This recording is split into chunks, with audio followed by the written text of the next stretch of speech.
الله أكبر الله أكبر لا إله إلا الله والله أكبر الله أكبر ولله الحمد. إن الحمد لله نحمده ونستعينه ونستغفره ونعوذ بالله من شرور أنفسنا ومن سيئات أعمالنا. من يهده الله فلا مضل له ومن يضلل فلا هادي له، وأشهد أن لا إله إلا الله وحده لا شريك له، وأشهد أن محمدا عبده ورسوله.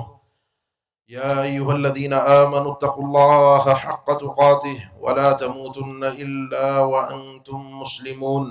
يا أيها الناس اتقوا ربكم الذي خلقكم من نفس واحدة وخلق منها زوجها وبث منهما رجالا كثيرا ونساء، واتقوا الله الذي تساءلون به والأرحام إن الله كان عليكم رقيبا. يا أيها الذين آمنوا اتقوا الله وقولوا قولا سديدا يصلح لكم أعمالكم ويغفر لكم ذنوبكم، ومن يطع الله ورسوله فقد فاز فوزا عظيما.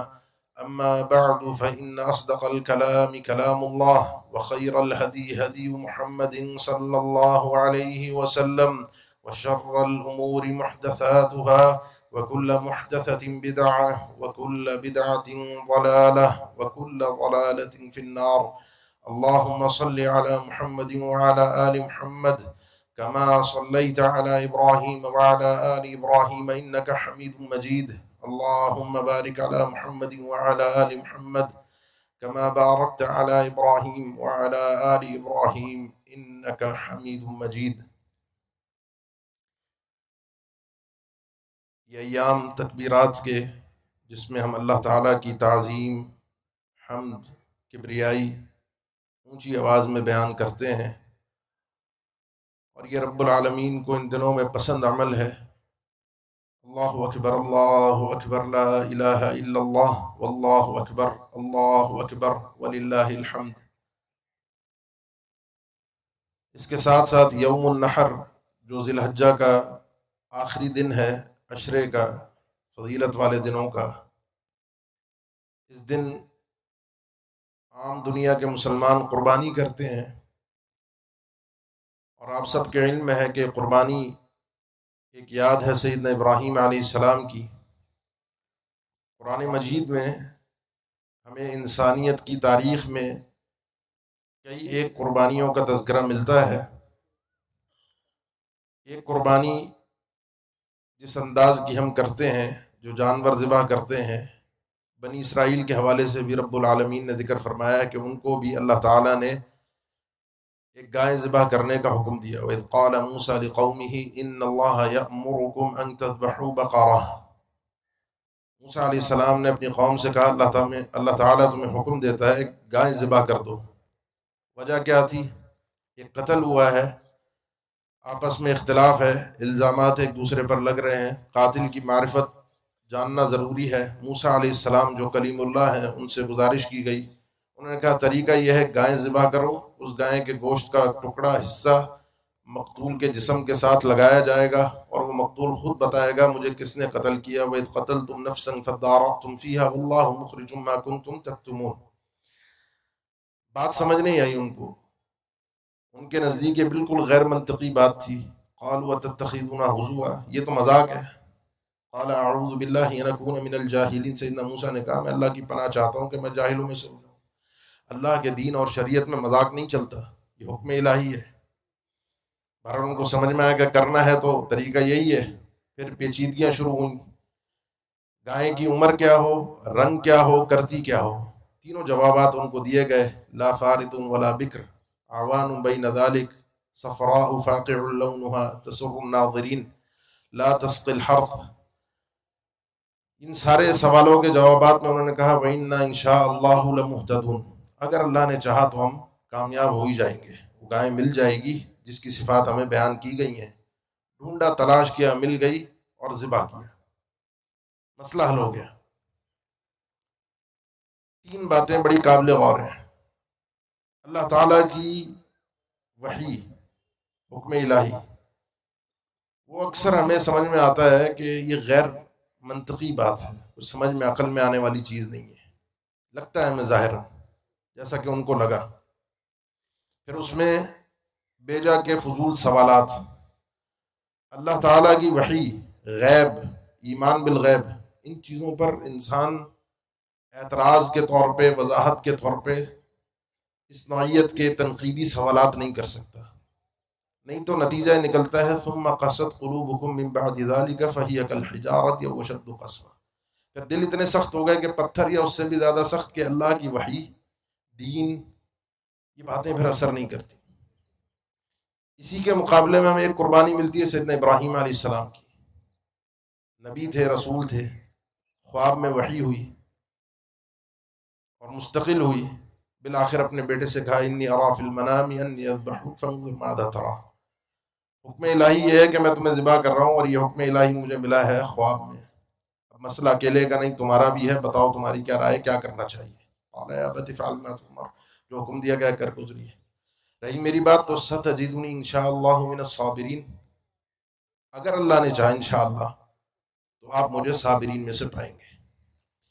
یہ بھی ایک بالکل غیر منطقی سمجھ میں آنے والا ہمارے لیے حکم نہیں تھا، غیر منطقی میں لفظ اس لیے کہہ رہا ہوں کیونکہ لفظ ہم بولتے ہیں، ورنہ اللہ کا کوئی حکم بھی سمجھ سے، حکمت سے، فائدے سے خالی نہیں ہے، ہماری عقل ہے جو سمجھ نہیں پاتی۔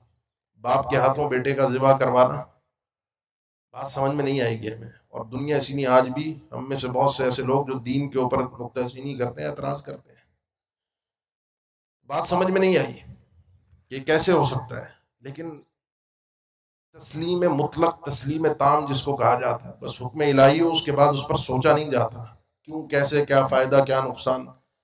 جب انسان اپنے ان ترازوؤں میں حکم الہی کو تولتا ہے تو پھر نتیجہ وہی نکلتا ہے ثم قست قلوبکم من بعد، دل سخت ہو جاتا ہے، نہ اللہ سے کوئی وضاحت دی کیسے ذبح ہوگا، کون کرے گا، اپنے ہاتھوں سے کرنا ہے، بس جیسا خواب دیکھا ویسے اس کی تعمیل ہونی چاہیے، اور کیا بھی اپنے حساب سے۔ سیدنا ابراہیم نے اپنے حساب سے اپنے بیٹے پر تو چھری چلانے کی کوشش کی، لیکن آپ سب جانتے ہیں حکم الہی کچھ اور تھا، منظور الہی کچھ اور تھا۔ فلما اسلم وتلہ للجبین ونادیناہ یا ابراہیم قد صدقت الرؤیا انا کذلک نجزی المحسنین ان ھذا لہو البلاء المبین وفدیناہ بذبح عظیم۔ بڑی بڑی آزمائش تھی، ہمارے تصور سے بھی باہر ہے، ہمیں تو اللہ تعالیٰ چھوٹے چھوٹے ہماری طاقت، ہماری حیثیت کے مطابق احکامات دیتا ہے کہ ہم اس پہ عمل کر سکیں۔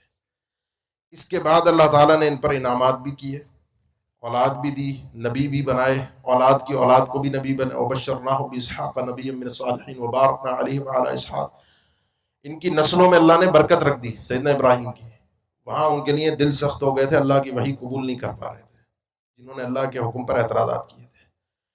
بات سمجھ میں صرف اتنی آتی ہے ابراہیم علیہ السلام کی قربانی سے کہ انسان کو اپنے دل کو اللہ کے حکم کے آگے اپنے سر کو جھکا دینا چاہیے اور دل سے اس کو تسلیم کرنا چاہیے، یہ پہلی چیز ہے۔ اگر یہ کرے گا، اعتراض نہیں، سوال نہیں، تو اللہ تعالیٰ اس کے دل کو منور کر دے گا، اور اللہ کی طرف سے آنے والی حکمت بھری باتیں، نصیحتیں، یہ اس کے دل پر اثر انداز ہوں۔ دوسری چیز جو ہمیں یہ قربانی سکھاتی ہے وہ ہے ایک اللہ کی عبادت، جس کو وحدانیت اور توحید کہتے ہیں۔ اس کے بغیر ایمان کسی حیثیت میں، کسی ترازو میں کہیں تولا نہیں جا سکتا، کوئی بارگاہ الہی میں حیثیت نہیں۔ انہ من یشرک باللہ فقد حرم اللہ علیہ الجنہ۔ اور سیدنا ابراہیم کی خصوصیت یہی تھی کہ انہوں نے کھل کر ہر موقع پر، چاہے قوم ہو، والد ہو، دوستی یاری ہو، دشمن ہو، اپنا ہو، پرایا ہو، اللہ کے دین کو، اللہ کی وحدانیت کو کھل کر بیان کیا، کسی کی پرواہ نہیں کی۔ اور یہ قرآن بھرا پڑا ہے، 7ویں پارے میں یہ بھرا پڑا ہے، قُلْ أَتُحَاجُّونَنِي فِي اللَّهِ، تم میرے سے اللہ کے متعلق لڑ رہے ہو، جھگڑ رہے ہو، محاجہ کر رہے ہو، بحث بازیاں کر رہے ہو۔ اللہ نے مجھے ہدایت دی ہے، انسان کو سیرت ابراہیمی کو اگر سمجھنا ہے، ملت ابراہیمی کی پیروی کرنی ہے، تو اس میں ایک اللہ کے لیے کٹ مرنا سیکھنا ضروری ہے، اس کو اللہ کی وحدانیت کو بیان کرنا، اپنے عقیدے کا اظہار، اس حق کو لوگوں تک پہنچانا ضروری ہے۔ باتیں تو آج ذرا زیادہ کرنی تھی، قربانی کے حوالے سے، اس واقعے کے حوالے سے ان چیزوں کو سمجھیں۔ 2 باتیں اور کرنی ہیں مختصراً۔ آپ میں سے بہت سے احباب قربانی کریں گے، اللہ تعالیٰ آپ لوگوں کو مزید توفیق دے، اپنی قربانی کو دکھاوے سے، ریاکاری سے بچائیے۔ یہ عمل اس نوعیت کا اس انداز میں کرنا انسان کے لیے وبال بن جاتا ہے۔ کوئی عبادت انما الاعمال بالنیات وانما لکل امرئ ما نوی، عمل چلتا ہی نیت کی بنیاد پر، اور جو انسان جیسی نیت کرتا ہے ویسے ہی صلہ اس کو ملتا ہے۔ لکل امرئ ما نوی، جیسی نیت ہوگی ویسا صلہ۔ دنیا کی شوشہ شہرت واہ واہ وہ بھی مل جائے گی، اور جب گردن پر جانور کی چھری چلاتے ہوئے اللہ کی رضا مقصود ہو، اللہ کے لیے نذرانہ قربانی مقصود ہو، تو وہ بھی انسان کو حاصل ہو سکتی ہے اگر اس نے سنت اور اخلاص کے مطابق یہ کام کیا۔ پھر اس عبادت کے بعد اللہ کے ان بندوں کو ضرور یاد رکھیں کہ جن کے پاس قربانی کی استطاعت نہیں ہے، جو کر نہیں رہے، اور حالات جس طرح سے مشکل تر ہوتے جا رہے ہیں، اچھے اچھے لوگ جو پہلے قربانی کرتے تھے آج نہیں کر پا رہے۔ اللہ نے اگر آپ کو طاقت دی، ان کا خیال رکھیں، ان کا ساتھ دیجیے۔ اور آخری بات انہی بھائیوں کے حوالے سے ہے جو قربانی نہیں کر رہے، جو احباب قربانی نہیں کر رہے، یہ اللہ کی راہ میں ان کو توفیق نہ مل سکی، استطاعت، یہ عبادت استطاعت کے ساتھ ہے۔ یہ لوگ بھی جو قربانی کر رہے ہیں اور وہ لوگ بھی جو قربانی نہیں کر پا رہے، ایک کام آپ کر سکتے ہیں۔ سنن ابی داؤد میں یہ حدیث موجود ہے، اور بھی کتابوں میں شیخ البانی نے بھی اس کو صحیح قرار دیا ہے۔ اللہ کے نبی صلی اللہ علیہ وسلم نے اپنے صحابہ سے فرمایا، اَیَعْجِزُ أَحَدُکُمْ أَن یَکُونَ کَأَبِی زمزم، تم میں سے کوئی کیا ابو زمزم جیسا بن نہیں سکتا، اس کے جیسا کردار اختیار نہیں کر سکتا؟ کر سکتا ہے۔ صحابہ نے پوچھا ابو زمزم کون ہے؟ دوسری روایت میں وضاحت ہے کہ گزری ہوئی امتوں میں ایک شخص تھا، اس کے پاس بھی مال و دولت نہیں تھا کہ صدقہ کر سکے، قربانی کا دن ہے تو ہماری طرح قربانی کا نہیں کسی کے پاس استطاعت۔ لوگ صدقہ کرنے والے کرتے ہیں، قربانی کرنے والے کرتے ہیں۔ اللہ کے نبی صلی اللہ علیہ وسلم نے فرمایا وہ آدمی یہ تھا کہ صبح جب اٹھتا تھا تو صبح اٹھ کے ایک دعا کرتا تھا اللہ سے، اللہ کے سامنے ایک صدقہ کرتا تھا اللہ کے سامنے، اور وہ صدقہ یہ ہوتا ہے اللہم انی قد تصدقت بعرضی علی من ظلمنی علی عبادک، اللہ آج میں صدقہ کر رہا ہوں اپنی عزت کا، آج دن بھر کوئی بھی مجھ پہ کوئی ظلم کرے گا، میری عزت کا صدقہ ہے، میں اس کو پلٹ کر جواب نہیں، کوئی مارے گا میں پلٹ کر ماروں گا نہیں، کوئی گالی دے گا میں پلٹ کر گالی نہیں دوں گا، کوئی مجھ پر ظلم کرے گا میں پلٹ کر ظلم نہیں کروں گا۔ یہ روایت میں وضاحت ہے، یہ اس کا صدقہ تھا جو اپنی عزت کا صدقہ دیتا تھا کہ میں نے کسی پر ظلم نہیں کرنا، پلٹ کے میں نے کسی پر زیادتی نہیں کرنی۔ تو نیکی کی راہیں بہت ساری ہیں، بندہ اگر تلاش کرنا چاہے تو اللہ تعالیٰ اجر سے کسی بھی شخص کو محروم نہیں رکھتا۔ محروم وہ ہے جو اپنے آپ کو خود محروم کرے۔ اپنی قربانیاں کیجئے، یہ ایام تشریق ہیں جو کہ اللہ کی وحدانیت کے حوالے سے بڑے عظیم دن ہے، اس میں اللہ کا ذکر گونجنا چاہیے، ان تکبیرات کو فضاؤں میں بلند ہونا چاہیے۔ قربانی کرنے کے بعد جو قربانی کی باقیات ہیں جن سے آگے نقصانات پھیل سکتے ہیں، خون ہے، علائشیں ہیں، ان کی صفائی کا پورا انتظام کیجئے، کیونکہ ہمیں عبادت یا سنت اس چیز کی اجازت نہیں دیتی کہ ہم اس کے ذریعے سے لوگوں کے لیے تکلیف کا ذریعہ سبب بن سکیں۔ یہ تکلیف جو ہم راستے میں پھینکیں گے اس کا اپنا الگ گناہ ہوگا، جس کا کل قیامت کے دن ممکن ہے کہ اس کی وجہ سے میں بارگاہ الہی میں پکڑا جاؤں۔ اللہ تعالیٰ ہم سب پر اپنا رحم و کرم فرما دے، اللہ ہماری عبادتوں کو قبول فرما لے، اللہ ہم پہ اپنا خاص کرم فرما دے۔ دعا فرما لیجیے۔ اللهم إنا نسألك بأنك أنت الله لا إله إلا أنت الأحد الصمد الذي لم يلد ولم يولد ولم يكن له كفوا أحد. اللهم لك الحمد أنت قيم السماوات والأرض ومن فيهن، اللهم لك الحمد أنت رب السماوات والأرض ومن فيهن، اللهم لك الحمد أنت نور السماوات والأرض ومن فيهن. اللهم صل على محمد وعلى آل محمد كما صليت على إبراهيم وعلى آل إبراهيم إنك حميد مجيد. اللهم بارك على محمد وعلى آل محمد كما باركت على إبراهيم وعلى آل إبراهيم إنك حميد مجيد. ربنا آتنا في الدنيا حسنة وفي الآخرة حسنة وقنا عذاب النار. يا الله يا رحمن يا كريم يا منان، اللہ تجھے تیرے پیارے پیارے ناموں کا واسطہ، تیری صفات مبارکہ کا واسطہ، صفات حسنہ کا واسطہ، یا اللہ یا رحمان یا کریم یا منان، ہمارے گناہوں کو، خطاؤں کو، لرزشوں کو معاف فرما دے۔ یا اللہ ہمیں دین پر ثابت قدمی عطا فرما دے۔ اللہ آگے گناہوں سے بچنے کی توفیق بھی عطا فرما دے۔ اللہ ایمان عطا فرما، اعمال صالحہ کی توفیق عطا فرما۔ اللہ فتنوں سے محفوظ فرما۔ اللہ تقوی والی زندگی عطا فرما دے۔ اللہ خاتمہ بالخیر فرما دے۔ اللہ جب اس دنیا سے رخصت ہونے کا وقت آئے تو مبشرات ہمیں حاصل ہو جائیں، اللہ خوشخبریاں مل جائیں، وہ فرشتے جو جنت کی طرف ہماری روح کو لے جائیں وہ استقبال کرنے کے لیے ہیں. یا اللہ یا رحمان یا کریم یا منان قبر کے عذاب سے ہم سب کو محفوظ فرما. یا اللہ یا رحمان یا کریم یا منان قیامت کی ساعتوں میں اللہ اس کی سختیوں میں ہمارے لیے آسانیاں فرما دے. اللہ ہمیں وہ اعمال کرنے کی توفیق دے جو ہمیں بلا حساب ولا عذاب جنت میں داخل عطا فرما دے. وہ توکل عطا فرما دے, وہ بھروسہ عطا فرما دے اپنے آپ پر, جس کے ذریعے سے ہمارا حساب و کتاب آسان ہو جائے. یا اللہ ہمیں جنت الفردوس میں اکٹھا فرما دے. یا اللہ ہماری خطاؤں لرزشوں کو معاف فرما دے. یا اللہ جہنم سے ہم سب کو محفوظ فرما دے. یا اللہ یا رحمان یا کریم یا منان یا تواب ہمارے جو عزیز و اقارب رشتہ دار ہیں اللہ ایمان کی حالت میں دنیا سے رخصت ہوئے ہیں, اللہ ان پر اپنی رحمت فرما دے. اللہ ان کی قبروں کو منور فرما دے. اللہ ان کے درجات بلند فرما دے. اللہ ان پر اپنا خاص کرم فرما دے. اللہ ان سے درگزر فرما دے. یا اللہ جو پریشان ہیں ان کی پریشانیوں کو دور فرما دے. اللہ جو مقروض ہیں انہیں قرض ادا کرنے کی توفیق عطا فرما دے. اللہ دنیا کے بے شمار ہمارے مسائل, معاملات, گھریلو, کاروباری, نجی, صحت کے, اللہ بیماری کے, اللہ سب مسائل سے تو واقف ہے. اللہ ہمارے لیے آسانی فرما دے.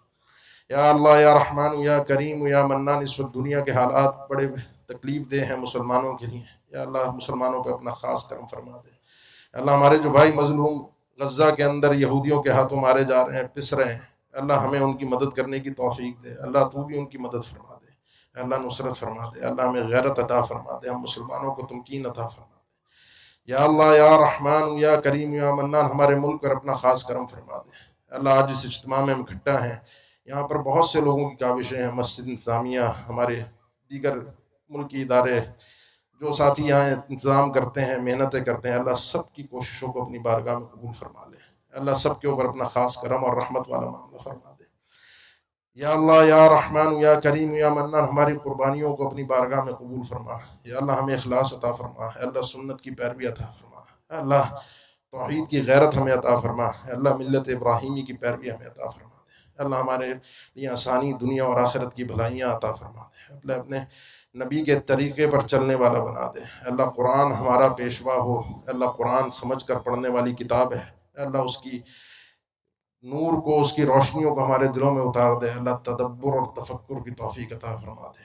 اللہم صلی علی محمد وعلی آل محمد کما صلیت علی ابراہیم وعلی آل ابراہیم انک حمید مجید. اللہم بارک علی محمد وعلی آل محمد كما باركت على إبراهيم وعلى آل إبراهيم إنك حميد مجيد. سبحان ربك رب العزة عما يصفون وسلام على المرسلين والحمد لله رب العالمين.